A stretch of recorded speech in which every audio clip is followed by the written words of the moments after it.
yo me llamo Cristina Altini y además de algunas actividades que venimos desarrollando con la Secretaría de Nación y provincia desde el Ministerio de Educación de la Nación, también estoy aquí porque yo soy testigo de querellante en la causa ESMA y también integro un organismo de los tantos de derechos humanos que hay en este país, en la zona norte del Gran Buenos Aires, y que hemos seguido con gran preocupación, por supuesto, todas las condiciones que hacen al desarrollo de los juicios, de las cuales se viene hablando.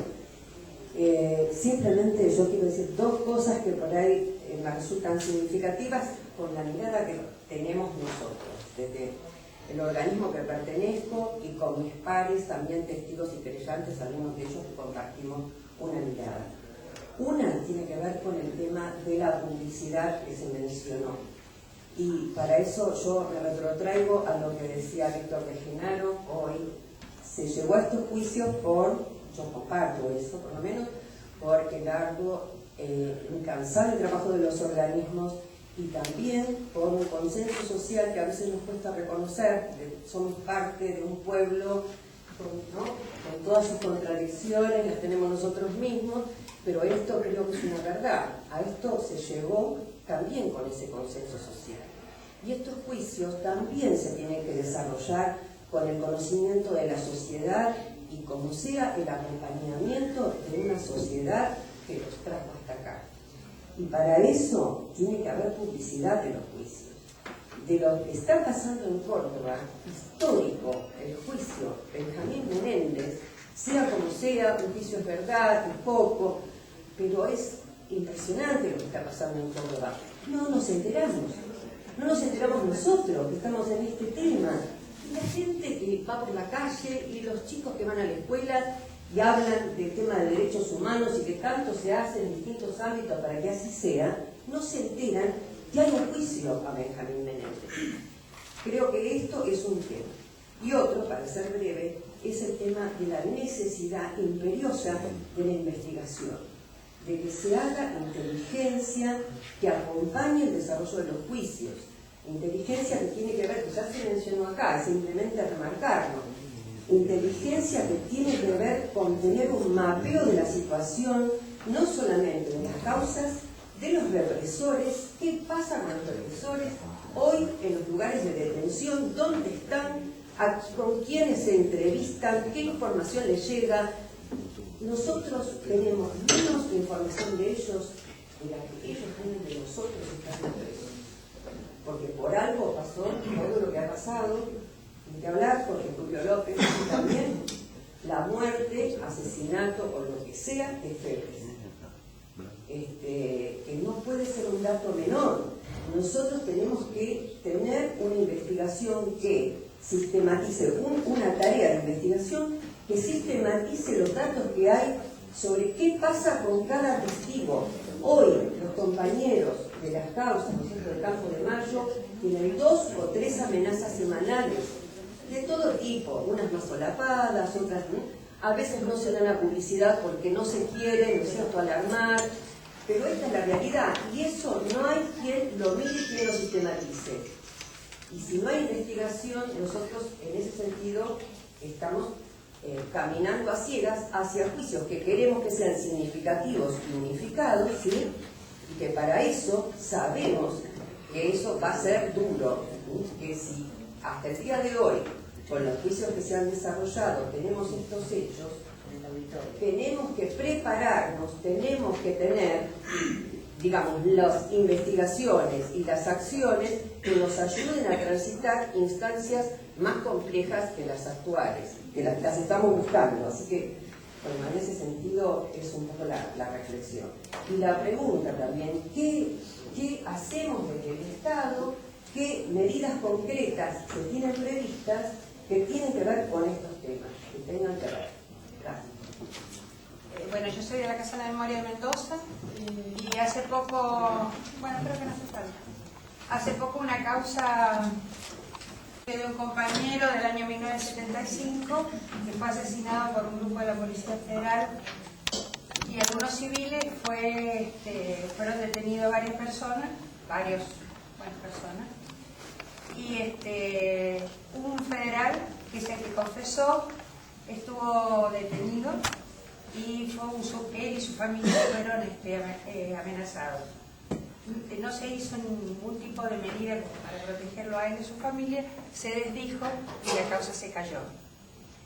Eso me hizo acordar a lo que pasó en Santa Fe con una secretaria que propuso, secretaria o integrante de la Secretaría de Derechos Humanos, que propuso la protección también de los represores y generó un escándalo que le costó la cabeza. De todas maneras, a mí me quedó dando vuelta y me pregunto, ¿qué se puede hacer desde cualquiera de los tres poderes? Porque nosotros a veces mezclamos todo y cada poder tiene su función. ¿Qué se puede hacer de los distintos poderes para proteger, o no sé qué nombre darle, a los testigos? Porque en este caso se desdijo, en otro caso puede ser que no declaren, entonces conspiramos nosotros mismos contra el avance de las causas. Y otro problema que quería plantear es el papel de los defensores oficiales, que también están chicaneando, traban las causas, entonces las causas permanentemente están siendo elevadas a casación o a cámara, y honestamente no sé de quién dependen los defensores oficiales. Era eso. Yo soy de la Casa de la Memoria de Suerte y quiero decirle al señor, no sé cómo es su nombre. Usted planteó varias cosas. Hay dos que quiero contestarle. Uno es que estoy de acuerdo con usted con el tema de que las distintas secretarías se presenten como querellantes. Nosotros, gracias a la presentación de la secretaría de provincia, conseguimos que un juez nos reconociera 15 centros de clandestinos de detención en 3 ciudades. ¿Sí? Eso está bien. Lo que veo mal es el planteo en cuanto a la protección de testigos. No existe la protección de testigos en la provincia de Buenos Aires. No existe, salvo que sea Córdoba, porque la vi en esta provincia no. Yo para moverme con mi custodia tengo que pagarle el micro, pagarle la comida, tengo que pagar todo para tener protección, yo y mis hijos. Entonces cuando usted habla de que se está implementando toda una política de protección, yo creo que es mentira, nada más. Como fiscal no voy a hablar personalmente, suscribo todo lo que acaba de decir el doctor Parenti y la tarea que encarga la Procuración, con sus más y sus menos, con todas las propuestas de modificación que se puedan realizar. Creo que hay un rumbo trazado y esto es adecuado. Pero más allá de todo lo que puntualmente se estuvo diciendo, o las inquietudes que acaba de plantear recién el compañero respecto a la falta de seguridad que no se implementa y demás, se me ocurría mientras hablaba de algunos trazos pero muy gruesos y muy por encima del debate bajado a la realidad y lo estamos analizando, al solo efecto de como los que aquí estamos somos gente involucrada, comprometida y demás, y seguramente lo que yo diga no le va a producir ningún tipo de sorpresa, pero que tengamos en cuenta algunas reflexiones de trazo grueso, de fondo de la cuestión, del debate histórico, de lo que se está jugando ahora. Y para entrar desde otro lugar, digo, por ejemplo, que respecto a los crímenes del nazismo, es el día de hoy que todavía se siguen investigando. En Alemania, sobre todo a partir de una alianza política de la socialdemocracia con la el partido cristiano, se hizo una especie de política de Estado respecto a esta cuestión, se creó una fiscalía que hasta el día de hoy sigue trabajando en la búsqueda de la verdad de los hechos ocurridos y además para poder imputar eventuales responsabilidades penales a los que sobrevivan al día de hoy. Esto es interesante visto entonces desde el punto de vista de un partido socialdemócrata, como dije, y demócrata cristiano, en una alianza de política de Estado por encima de las circunstancias individuales de la coyuntura. Y digo esto porque Me preocupa particularmente la utilización que los sectores responsables de los crímenes de lesa humanidad tienen la habilidad de entremezclarse en la política cotidiana para poder buscar nuevos caminos de impunidad. Entonces se mezcla todo en una gran galleta con un discurso largado a la sociedad y para atemorizar a la sociedad también. Bien se dijo respecto a la figura de Martínez de Hoz, al plan económico de Martínez de Hoz, a la posibilidad de juzgamiento de Martínez de Hoz, que ese análisis brillante del juez que analizó la causa terminó con un sobreseimiento, y creo que es un tema que todavía está pendiente por ser parte del plan de exterminio de este personaje que fue ministro de Economía a partir del plan del 2 de abril del 76. Están incidiendo en la política de todos los días a través de las formas sutiles de operar que tienen desde los pliegues del Estado y de las agencias de seguridad que se mencionaron hoy. Uno de los responsables de una agencia de seguridad de las más importantes de la provincia de Buenos Aires era el jefe de inteligencia del quinto cuerpo de ejército de Bahía Blanca, que está prófugo hace un año y pico.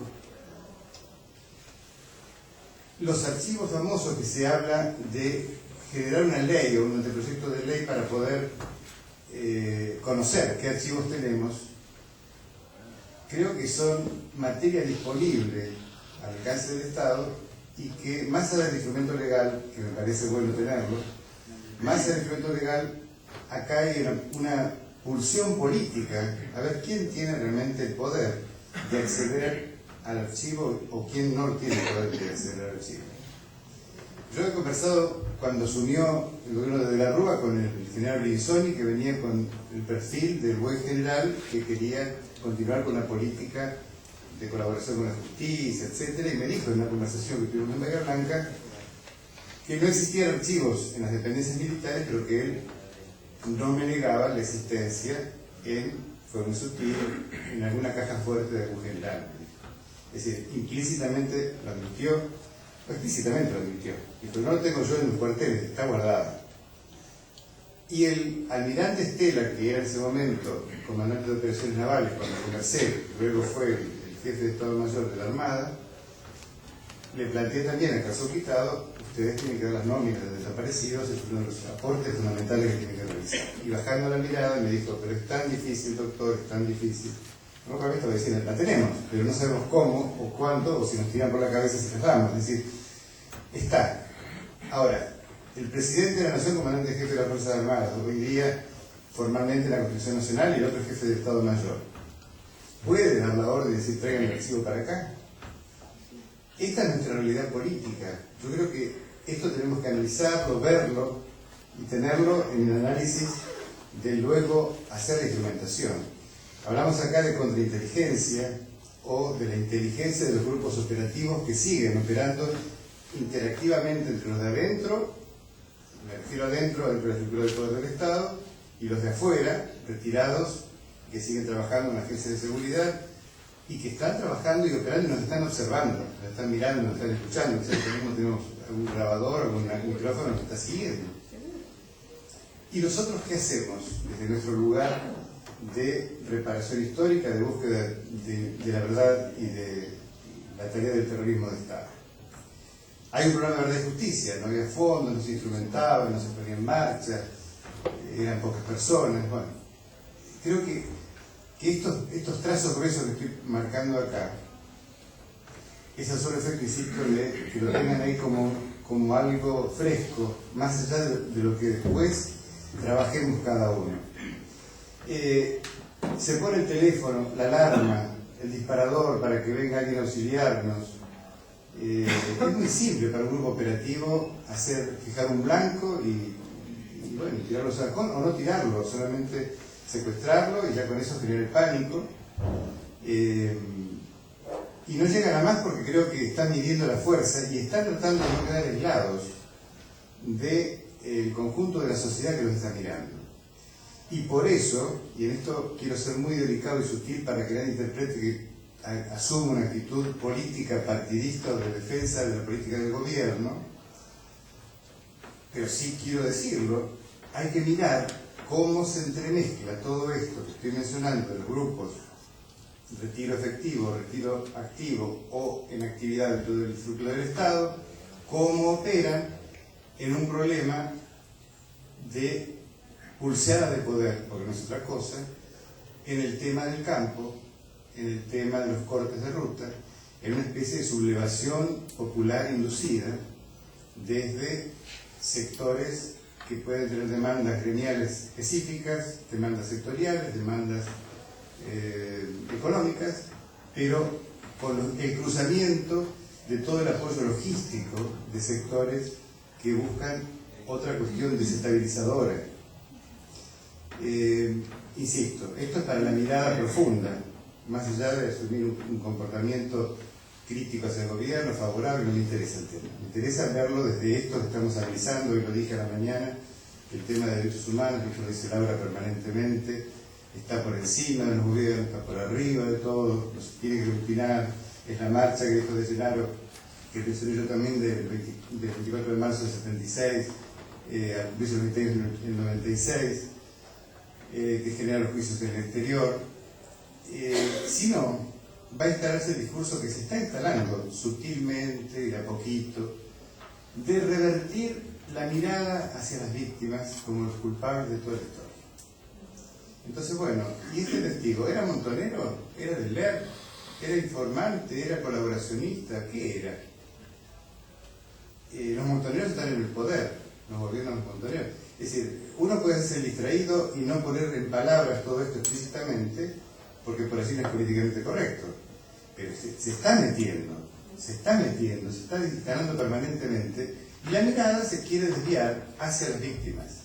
Nuevamente las víctimas son las responsables de todo lo que ocurrió, las víctimas son las responsables del escándalo que se está haciendo ahora con juicios, y que en definitiva quieren volver para atrás y remover el pasado, y estar 30 años atrás, con la justicia que no se pudo lograr 30 años atrás, y 30 años atrás también sutilmente se va metiendo tirar al país 30 años para atrás, volver al escándalo de la AAA, volver a la época de las muertes de las calles, volver a la época de la inflación reprimida que luego se disparaba. Eso se está instalando todos los días. Entonces hay que mirar para adelante, estamos mirando el futuro, la economía del mundo requiere de alimentos, tenemos que estar abiertos al mundo para poder comercializar, para que nuestros hijos tengan futuro, para que puedan estudiar. Se va instalando por la ventana y, insisto, no sé si esto que digo estará considerado por ustedes como lo quiero decir para lo que apunta, o alguien lo puede criticar porque puede creerse de otra manera, pero me parece que lo dejo flotando porque, volviendo al fiscal de Alemania que sigue persiguiendo los crímenes del nazismo, y los nazis son nazis. Los nazis son nazis, y los terroristas de Estado son terroristas de Estado, y los que desaparecieron a López son los que tenemos que buscar. El Estado no puede actuar a la cola del problema, tiene que estar adelantado al problema, tiene que ser inteligencia, y se puede hacer inteligencia. Acá estuvo Saín con nosotros cuando se estableció el programa de Verdad y Justicia. No tenía un mango el partido al medio, con la poca gente que tenía en la policía aeronáutica estaba trabajando y haciendo algo, pero no tenía nada. Entonces estaba tirando los medios, los recursos para poder trabajar en serio, porque se puede hacer inteligencia fácilmente. Si la policía tiene buchones, tiene informantes, tiene gente que le pasa datos, ¿cómo no va a poder lograr el Estado con una red de gente, lograr información de lo que hacen estos tipos que están abriendo Marcos Paz, están diagramando qué golpe van a dar mañana, pasado, traspasado, cómo van a bloquear esto, cómo van a jorobar con interferencia telefónica, el llamado velado, la gente del Campo de Mayo, la cosa sutil, la musiquita que uno escucha cuando levanta el tubo, todos vemos el teléfono conectado de noche, conecto desde las amenazas del año 2000. Pero aparecen descargas raras y cuestiones que uno tiene que leer y no mirar para el costado. Pero creo que el Estado, con todo el poder que tiene, con todo el dinero que tiene, con todas las reservas que acumula en el Banco Central, con todas las pretensiones que ha realizado, bien puede realizar el aporte que necesitamos para esto. Esto es una mirada, insisto, que trasciende lo que estamos discutiendo de instrumental y demás, porque todos los esfuerzos que estamos volcando para los proyectos de ley, para el trabajo operativo que hace la unidad fiscal magníficamente la procuración, todos los nexos de colaboración que vamos a hacer, la denuncia y seguimiento de los jueces que no operan o que operan en contra, la solidaridad de los testigos, las organizaciones que están trabajando, las querellas y juntas o separadas, todo es muy útil de debatir, pero siempre teniendo aquella referencia que les insisto, de la diestra, la derecha cuando es diestra es muy peligrosa, como es peligrosa la izquierda cuando es diestra. Entonces cuidémonos de esa derecha diestra que está poco a poco sembrando esta cuestión, instalándola a nivel inconsciente o subconsciente en nosotros de que los responsables son las víctimas. Siempre se revierte la tortilla para el lado más frágil. Nada más que comentar. Soy Pablo Meuli, vengo desde Neuquén, invitando acá este panel que me parece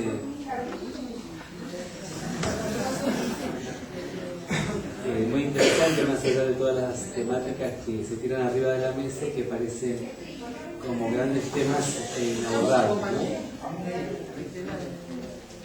Lo que yo quiero compartir con ustedes es una experiencia que tuvimos no hace mucho tiempo en Neuquén, mientras cursaba la carrera de Historia en la Facultad de Humanidades, en la Universidad Nacional de Comahue, una universidad bastante combativa, tiene en los últimos años experiencia de tomas, en función de que no se acredite la ley federal, la CONEAU. En Neuquén nosotros no entró la ley federal por la lucha de los docentes. Tengo toda una historia de militancia de lucha en Neuquén que, bueno, creo que ustedes un poco la conocen. Sin embargo, nosotros que estudiamos historia llegábamos la última cursada de historia argentina, en el último año, y encontrábamos que la historia argentina dada por la profesora llegaba hasta 1974, y luego, en un giro así de gimnasia, de gimnástico, acrobático, la misma profesora daba en el otro cuatrimestre la resistencia del neoliberalismo hecha desde el año 90. Había algo que se perdía. Nosotros mientras cursábamos la carrera decíamos, profesora, ¿cuándo vemos lo del...? Veíamos muy bien hasta el 74, todos los grupos armados, peronismo, la culpa del peronismo, el problema del peronismo, de todas las vertientes. Pero, ¿qué pasaba en esos 16, 17 años y en función de qué eran esos movimientos de resistencia? Fuimos a propósito con la querida profesora al segundo cuatrimestre, porque ella decía, no, todo eso está en el segundo cuatrimestre, el golpe de Estado. Tenemos 3 textos muy lindos de lo que era el golpe militar y los distintos momentos del golpe militar, dado por un profesor, y después, bueno, todos los movimientos neoliberales, anti-globalización que había en Argentina. Entonces empezamos a construir con un grupo de estudiantes, con un momento muy importante de lo que decimos nosotros, el movimiento estudiantil, a construir con profesores de América, que era más flexible esta propuesta, porque bueno, Argentina está en América Latina, ¿no? Entonces, a ver los golpes de Estado en América y como parte fundamental Argentina. Concretamente, armamos un seminario testimonial con mucha gente en Neuquén, que tenemos muchas organizaciones de derechos humanos, mucha gente testimonial. La propuesta nuestra era un docente y un testimonio. Eso nos costó mucho porque recortar quiénes dan el testimonio, qué le dejamos afuera y dejamos adentro, también sin querer queriendo pisacallos, porque yo no, porque yo sí, en la próxima vos, ahora fue una construcción más allá, más problemática de la que esperábamos, pero básicamente nosotros proponíamos que fuera una cursada de una materia alternativa como un seminario, pero que sirviera como materia para los estudiantes. No fuera una cursada de un seminario y que después, bueno, el certificado te sirve para algún puntito, sino que fuera una materia. Si involucrábamos ahí al decano.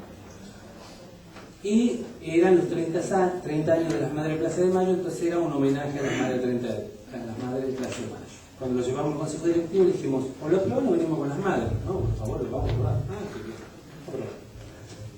Neuquén en eso es chiquitito, tienen vergüenza, la vergüenza pública. pudimos construir esas presiones y armamos un seminario que hasta lo filmamos, tenemos 13 clases, pudimos hacer un montón de cosas dentro del aprendizaje de hacer ese seminario.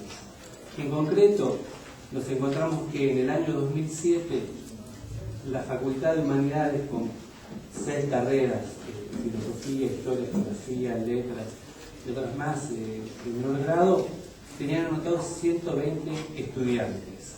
Perdón, compañero, si podríamos redondear y tirar el punto en relación a la mesa, porque estamos ya cerrando con las últimas intervenciones. En el seminario se anotaron 250 estudiantes, o sea, mucho más del doble de lo que se habían anotado en todas las carreras. Y pudimos trabajar todos estos puntos que ustedes están planteando, desde lo legal, desde lo judicial, desde lo económico, desde lo social, lo que fue la dictadura, en distintas capas atravesadas. Se anotaron profesores, se anotaron estudiantes de abogacía. ¿A dónde voy yendo con esto? Creo que nosotros, distintos organismos de derechos humanos, debemos dejar el rol de la educación de estos temas ni al Estado, que es su obligación, pero no se lo podemos dejar, ni a los medios de comunicación, porque van a dar lo que quieren y como quieren. Y nosotros bajamos la guardia y pasa que no sabemos lo que pasa en Córdoba, pasa que no sabemos lo que pasa allá, porque nos satura. Entonces, desde ese lugar estoy pensando, al compartir esta experiencia, en que podemos pasar esta propuesta como un nicho de recursos en las casas donde van los chicos a estudiar, los chicos, los compañeros, los jóvenes, que son los que se apropian de estos saberes y los que van a seguir construyendo la conciencia. ¿Para qué?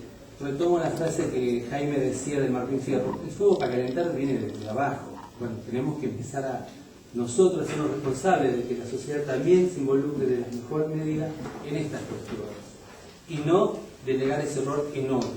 Si no, se nos cae toda la lucha de años de muchas organizaciones, de muchas personas que, bueno, que están en edad y nosotros tenemos la posta. Nada más. El organismo que yo represento tiene una historia muy larga en materia de juicio, porque ha trabajado los juicios de la década del 80 y luego promovió juicio por la verdad acá en La Plata en el año 98.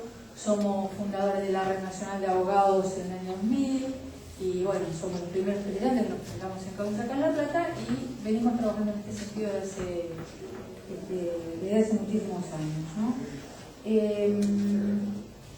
Me parece que hay una cosa muy interesante que dijo Eduardo y quería rescatar y que ha aparecido en la mesa, que es la no planificación de los juicios, que es algo que estamos pagando ahora, y que lo digo desde un lugar, bueno, fue así, no lo digo desde un lugar de decir, no planificaron, no, porque nosotros no planificamos, esa es la realidad.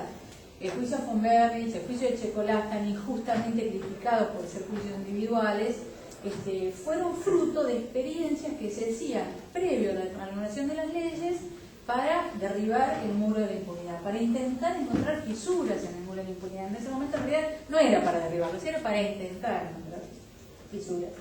Entonces, creo que desde este lugar de todos que tenemos que mirar esta cuestión y este asunto.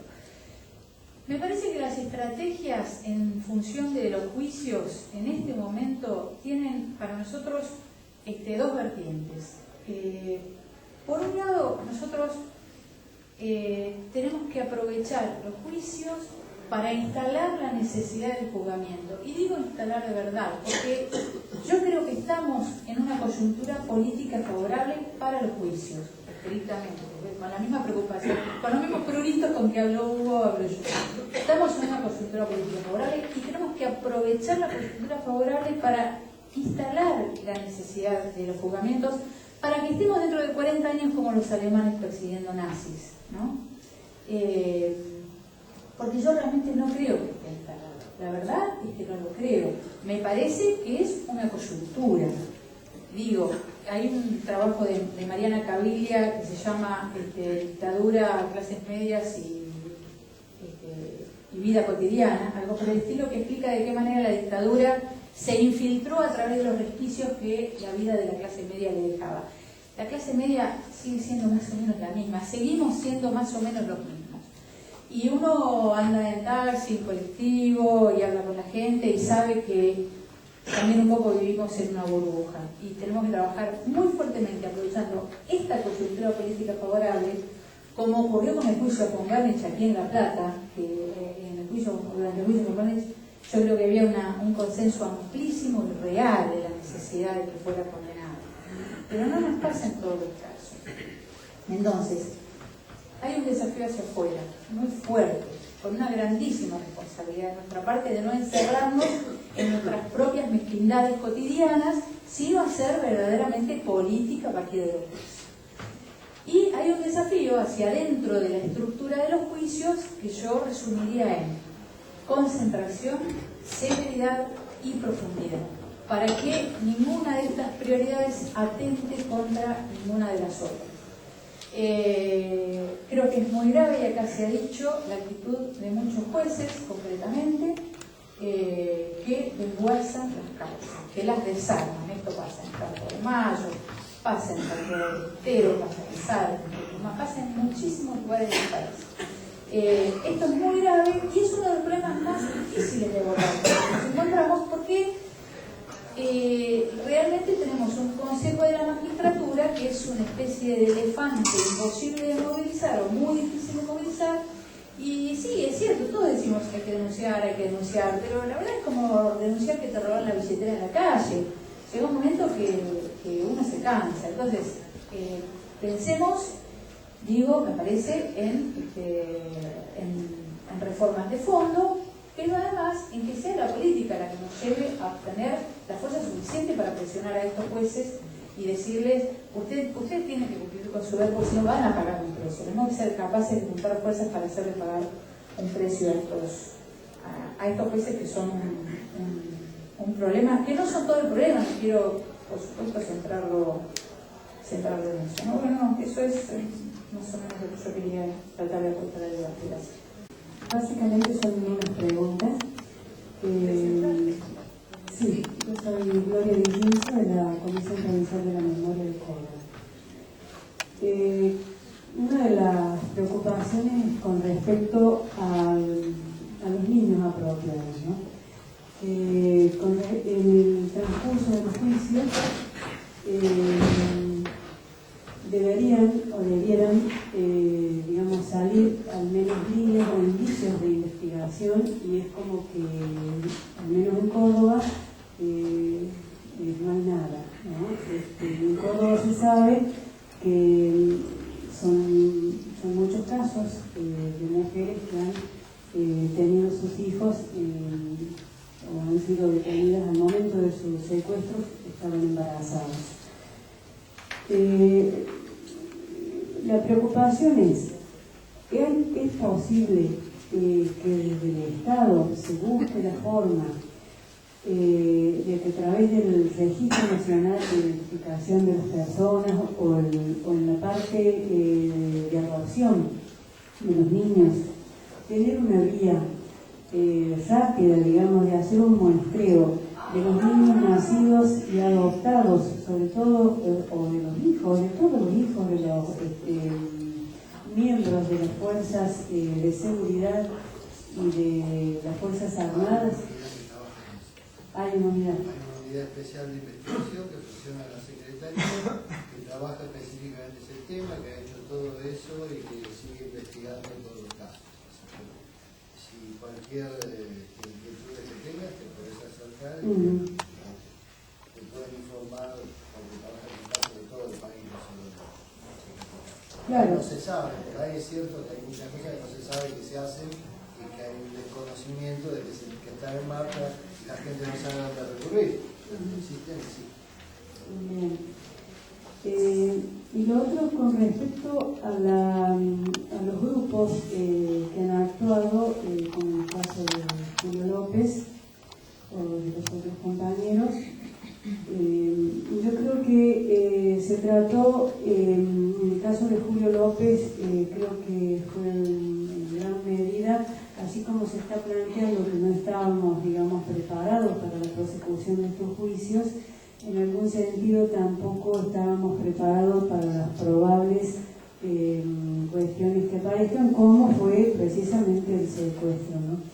porque en el caso, los casos posteriores, como de Jerez o en el caso del compañero Putó, que se actuó rápidamente desde el Estado, los compañeros hoy están con vida y entre nosotros. Lo cual a mí me lleva a plantear una hipótesis que bueno, quiero plantearla sobre todo teniendo aquí la oportunidad de estar con personalidades, con funcionarios públicos, y que es el hecho de que si al actuar el Estado se logró que tanto Jerez como el compañero Putó pudieran recuperar la libertad, quiere decir que estos grupos no tienen un gran margen de maniobrabilidad. Es decir, porque yo pienso, el tema de los miembros de las Fuerzas Armadas actualmente, teniendo en cuenta las tres categorías, retiro efectivo, retiro activo o en actividad, en todo sentido gozan y tienen y poseen posibilidad de infraestructura, digamos, para actuar rápidamente en estos casos. Yo creo que en este caso no la tienen, porque al sentirse acercados se vieron en la obligación de liberar. Entonces ahí yo creo que esa es una línea de investigación hacia qué lugares buscar. O sea, hay gente que de algún modo está en una especie de ligados, digamos, a los represores mayores, digamos, aún siendo ellos también que actúan ante la represión, pero de algún modo también medios sueltos, no sé cómo decirlo, pero es una preocupación que creo que bueno, en parte la contrainteligencia puede ser una de las vías al menos no solo de prevenir, sino de conocer cómo están operando estos grupos. Y la última pregunta era si no había posibilidades de, si no se hizo una revisión de toda la legislación emanada durante el periodo de la última dictadura, para derogarla, porque hay leyes que siguen actuando y que tienen consecuencias muy negativas en todos los planos, no solamente en el plano penal, sino también en la parte social de las personas, y que vienen de esas periodos. Yo no entendí muy bien la pregunta igual sobre Putó y sobre Jerez, pero como conozco muy de cerca las dos situaciones que podemos contar, lo conozco de cerca porque está en la Secretaría de Humanos de la provincia y porque conozco a ambos personalmente, incluso antes del secuestro de ambos. En primer lugar, ni a Jerez ni a Putó se los encontró, los soltaron, como primer dato objetivo para plantear. Y los soltaron porque políticamente se actuó con rapidez, no con eficiencia o no con un estudio previo, sino con rapidez y por interés.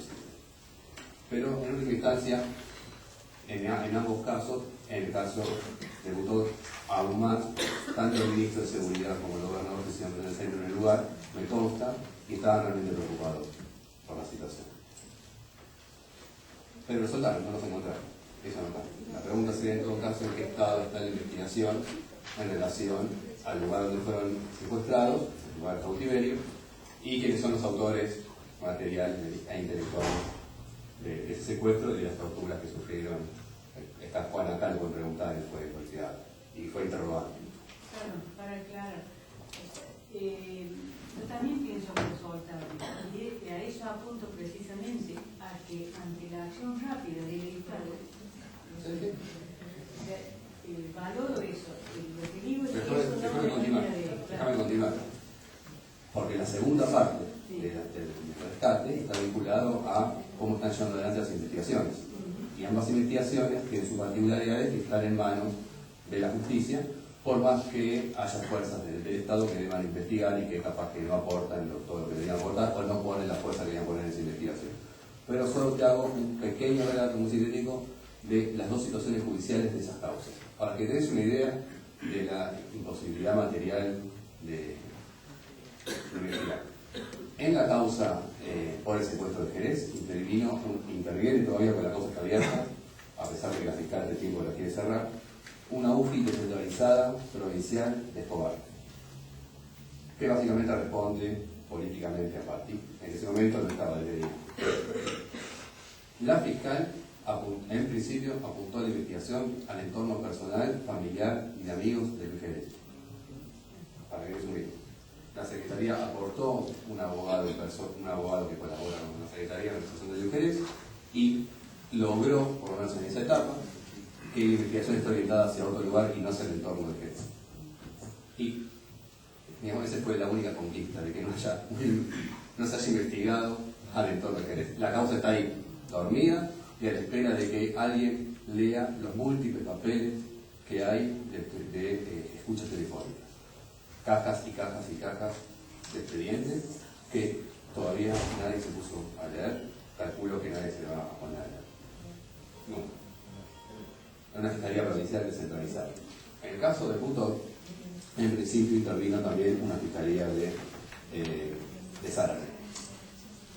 Él te puede contar mucho mejor que yo te puedo contar profesionalmente, pero aparte ahora tiene un abogado particular, con lo cual coordina con nosotros. El fiscal, incluso antes de que Juan aparezca, ya estaba hablando de que se iba a declarar incompetente. Con lo cual, a mí me parece bien porque considero que es materia federal.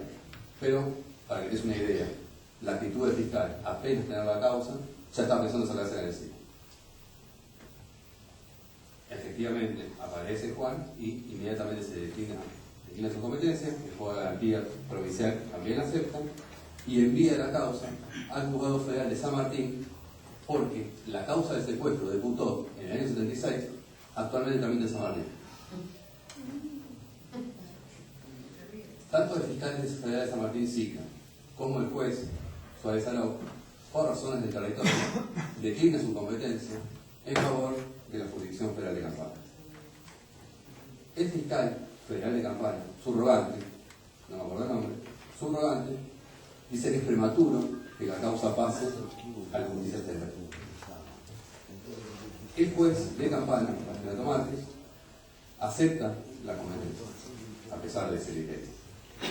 El fiscal subrogante apela esa decisión y la causa actualmente está en Cámara Federal de San Martín a la espera de que se resuelva la competencia.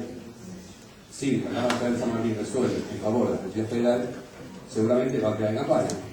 Si no resuelve en favor de la justicia federal, hay un problema planteado de competencia entre la justicia ordinaria y la justicia federal, que me imagino que tendrá que resolverlo la Corte, y así estamos.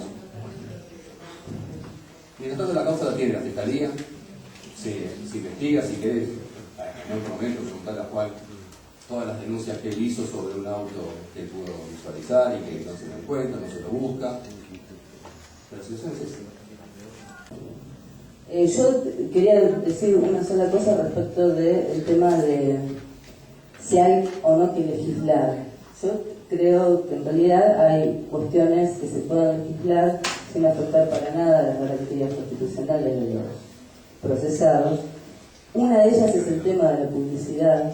El tema de la publicidad no me parece que sea algo que haya que dejar librado a los jueces, precisamente porque sabemos que la mayoría de los jueces no tienen muchas ganas de que se vea su actuación. Digo, el Tribunal Oral Cívico, si se televisaran y se viera que juegan al solitario en la notebook mientras los abogados alegan, bueno, se complicaría un poco la cosa.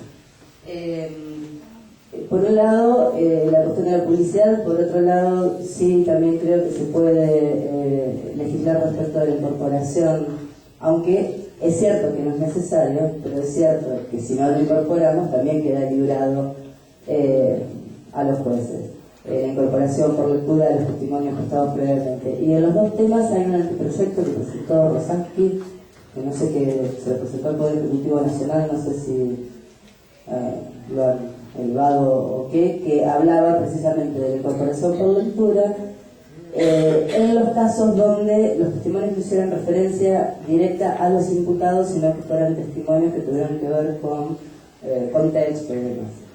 Y el otro tema que también nos parece que habría que legislar, ya que hasta ahora no hemos logrado nada por otras vías, es la cuestión de la prisión domiciliaria, del alojamiento de institutos militares y demás. Y otra circunstancia que nos está preocupando muchísimo es en el caso de los detenidos en el Servicio Penitenciario Federal, cómo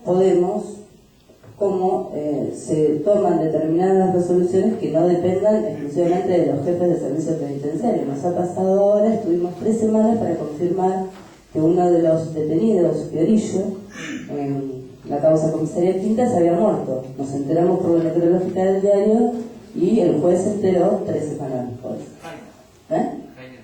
Bueno, ahora el viernes acaba de morirse Jaime de un infarto. Esta vez por lo menos hubo aviso rápido al juez, pero en el caso de Fiorillo la situación nos impide a los querellantes poder pedir autopsia, poder saber si fue muerte natural o no, porque también corre riesgo la vida de esta gente cuando están todos en un mismo pabellón. Bueno, esta es una de las cuestiones que también me parece que está arreglada, no es tan difícil, no ha sido tan difícil. Y después se va a hacer una referencia, pero Marta hizo bastante de ello respecto del... Yo estoy un poco más pesimista que Marta, creo que el contexto en un momento de conflictividad como este, donde se vio a una clase media exponiendo, fue muy fuerte ver el cacerolazo en Olivos y cómo determinadas cuestiones nos lleva a la conclusión de que precisamente ese sentido de resignificación de la dictadura y de discusión social a partir de los juicios hay que profundizarlo. Y para profundizarlo necesariamente tiene que haber más juicios, pero tienen que ser juicios abiertos a la sociedad, no puertas adentro y no juicios pensando simplemente en, bueno, hagamos una estadística y hagamos como que hay justicia. Para que esta situación que hoy nos preocupa, con los matices, de acuerdo, todos estamos atravesados por diferentes posiciones políticas, pero coincidimos en una situación preocupante, justamente para que esto pueda avanzar y llegar, como dice Hugo, a dentro de 40 años con esto, tiene que ser una política de Estado, y no podemos confundir política de Estado con política de gobierno. Tiene que ser una política de Estado que trascienda los gobiernos que se vayan sucediendo a lo largo del tiempo. Y por eso yo estoy de acuerdo, yo integro también la Red Nacional de Abogados por Derechos Humanos, y estoy de acuerdo con que con este concepto de política de Estado, si hay un organismo del Estado, una secretaría, por ejemplo, de Derechos Humanos, o el órgano que fuera como se llamen ahora o en el futuro, tiene que ser parte querellante de esto y tiene que impulsar estos juicios. Lo demás está de mano de los querellantes particulares, llámense las víctimas o los organismos que los representan. Pero el Estado tiene que estar presente, justamente para garantizar que esto tenga continuidad y que no sea una cosa de corto plazo. Eso quería decir. Y con respecto a las distintas manifestaciones que tiene el Ministerio Público Fiscal. Han escuchado lo que ha pasado, si es las amenazas, si son federales, toda esa cuestión de competencia. En Mar del Plata, por ejemplo, a pesar de los serios problemas que tenemos con el Ministerio Público Fiscal, todas las amenazas, y a veces no son técnicamente una amenaza, pero que sí tienen que ver con intimidaciones a testigos, a querellantes, a abogados participantes, como lo hablo por experiencia propia, lo maneja la justicia federal. Hay un fiscal, el fiscal general de Mar del Plata ha determinado que un fiscal en particular se encarga de todas estas causas y de impulsarlas. No voy a entrar en detalles, pero ¿qué quiero significar con esto?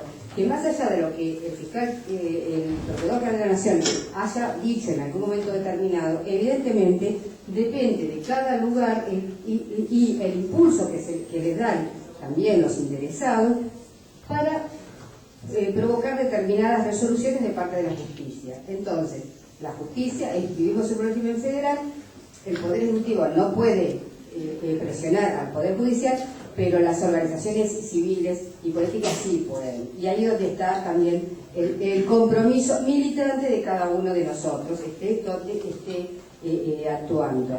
Hacer lo que desde un gobierno, de un poder determinado, no se puede hacer, pero sí desde la sociedad civil. Bueno, agradecerle muchísimo a todos la presencia y los aportes. Por ahí, sin ánimo de ser reiterativa, la idea de la comisión era precisamente generar una primera instancia para generar un ámbito común de debate de estos temas. Me parece que en ese sentido fue muy rico. Me parece también que hubo coincidencias en enfatizar cuáles son los temas centrales o los problemas centrales que aparecen en torno a este tema de los juicios, y creo que de eso debiéramos en todo caso tomar nota y pensar futuros encuentros en torno de esta temática. Creo que apareció muy fuerte el tema de los testigos y el tema de la necesidad de una acción más fuerte del Estado en esta temática. Creo que apareció también, si bien apenas esbozado, pero me parece que apareció muy fuertemente el rol de la Corte, la necesidad de un rol más activo de la Corte Suprema de Justicia, y creo que es necesario que lo pongamos en las conclusiones.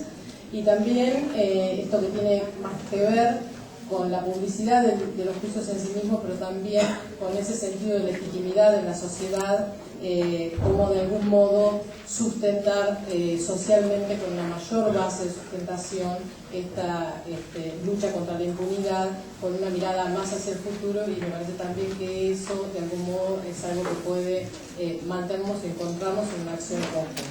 Desde ya, muchísimas gracias a todos y bueno, seguimos con el programa de mañana.